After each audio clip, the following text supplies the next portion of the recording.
Saudara sekalian, kalau saudara menyaksikan film mengenai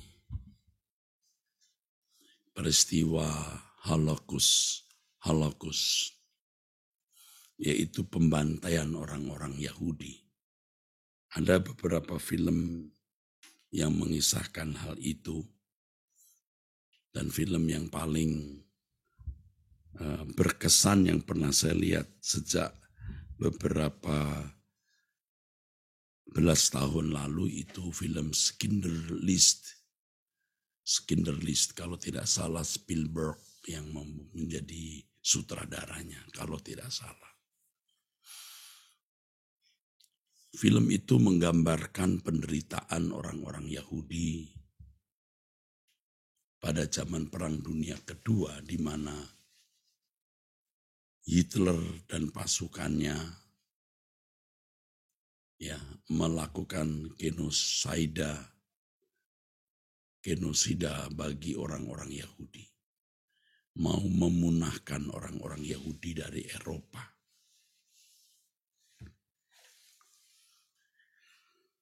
Suatu saat saya berkesempatan pergi ke Israel dan datang ke museum Holocaust, museum yang menyimpan benda-benda dan mengisahkan peristiwa pembantaian terhadap orang-orang Yahudi.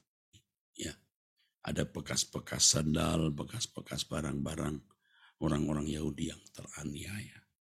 Dan benar-benar, saudara, itu hal yang sangat tragis. Sangat tragis. Ya. Konon, saudara, saya mendengar kru film yang bekerja pada waktu pengambilan gambar Schindler List, di antaranya ada yang depresi atau syok. Ya. Beberapa waktu masih terbayang-bayang ya, apa yang mereka saksikan itu. Walaupun itu hanya sebuah acting, tetapi sungguh-sungguh sangat memilukan.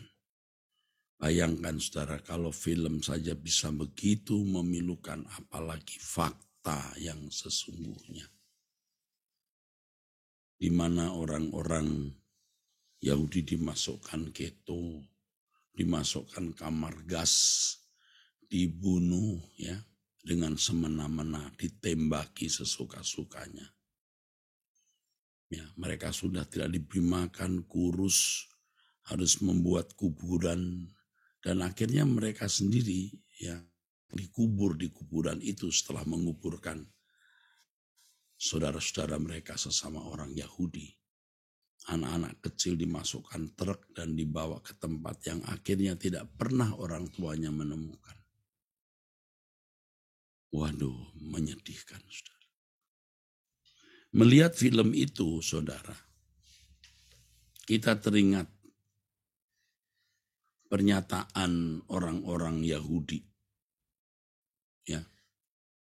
Pernyataan orang-orang Yahudi yang mengatakan, biarlah darahnya ditimpakan atas kami dan anak-anak kami. Yaitu peristiwa penyaliban Tuhan Yesus, saudaraku. Biarlah darahnya ya ditimpakan. Bayangkan, saudara, mereka begitu berani mengatakan hal itu. Dan akhirnya memang orang-orang Yahudi yang memang keras kepala, tegar tengkuk itu, saudara, bukan saja mereka dihalau dari negeri yang berlimpah susu dan madu, tetapi mereka di negeri asing pun mengalami penderitaan yang hebat. Penderitaan yang luar biasa. Ini luar biasa. Penderitaan yang mereka alami ini luar biasa. Dengan mengemukakan hal ini, saudaraku, saya mengajak saudara-saudara sekalian untuk tidak main-main dengan Tuhan. Jangan coba-coba main-main dengan Tuhan. Jangan coba-coba sembarangan, saudaraku. Jangan kita main-main dengan Tuhan, saudara. Karena, saudara, Allah itu dahsyat. Jadi jangan hanya melihat Tuhan yang penuh kasih, penuh kasih sayang, pengampun. Tetapi saudara, biarlah kita juga memahami betapa tegasnya Allah terhadap orang-orang yang memberontak kepadanya. Betapa mengerikan. Kalau sampai Allah menjatuhkan hukuman. Mengingat ya saudara, merenungkan kisah itu saudara. Ada kegentaran di hati kita. Kegentaran terhadap realitas Allah yang besar. Itu baru hukuman pukulan di bumi ini. Apalagi kalau itu pukulan nanti di kekekalan. Betapa lebih mengerikan, saudara.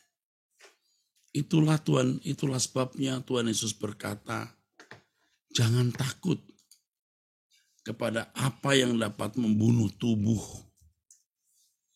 tetapi yang tidak bisa membuang ke dalam neraka, tapi takutlah akan Allah yang bukan saja bisa membunuh tubuh, tapi juga membuangnya ke dalam neraka. Saudaraku, betapa mengerikan itu. Tetapi hari ini kita melihat, saudara, kenyataan begitu sembarangan, saudara, orang hidup. Ya, kita melihat betapa semena-mena orang terhadap Tuhan, terhadap perasaannya. Dan tanpa kita sadari, kita sendiri juga sering semena-mena.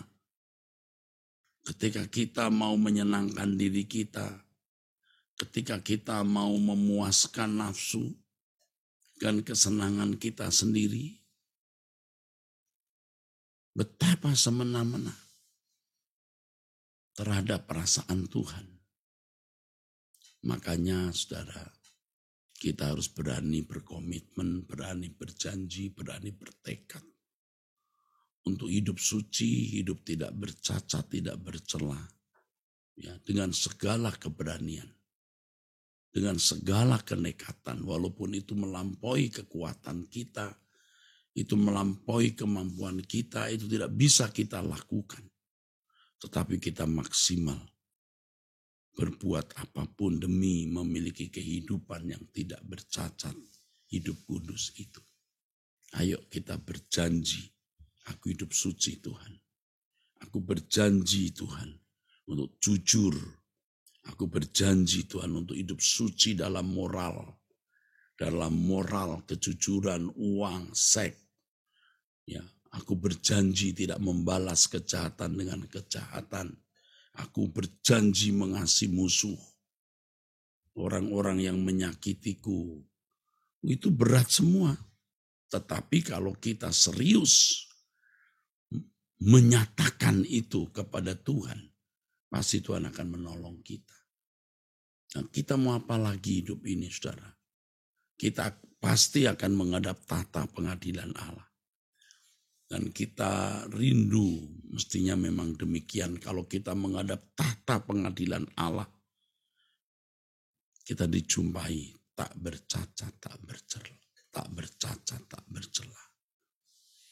Ingat Matius 10 ayat 28 ya saudara. Jangan takut kepada mereka yang dapat membunuh tubuh, tetapi yang tidak berkuasa membunuh jiwa. Takutlah terutama kepada Allah yang berkuasa membinasakan baik jiwa maupun tubuh di dalam neraka. Saudara, betapa mengerikan kalau Allah sudah menjatuhkan pukulan atau hukumannya. Orang-orang Yahudi, aduh saudara, mengerikan. 6 juta orang Yahudi meninggal pada Perang Dunia Kedua yang hanya 7 tahun. Selama 7 tahun, 6 juta orang Yahudi meninggal. Aduh, mengerikan. 600.000 saja sudah banyak, saudara. Ya. Apalagi ini 6 juta, saudara. Ya, kiranya renungan ini membuat kita gentar akan Allah. Kita semua yang pasti meninggal dunia, kita yang pasti akan menghadap tahta pengadilan Allah. Yuk, kita mempersiapkan diri untuk berkenan di hadapan Tuhan. Angkat tangan saudara. Kiranya Allah memberkati saudara, melindungi saudara, menyembuhkan bagi saudara yang sakit, mencukupi semua kebutuhan saudara, dan menolong saudara dan saya dalam seluruh persoalan dan pergumulan hidup yang kita hadapi. Kiranya Allah menuntun kita untuk bisa hidup suci, tak bercacat, tak bercela. Allah Israel Bapa di surga, tolonglah kami untuk ini. Dalam nama Tuhan Yesus Kristus. Amin. Amin. Sampai jumpa saudara, Tuhan memberkati.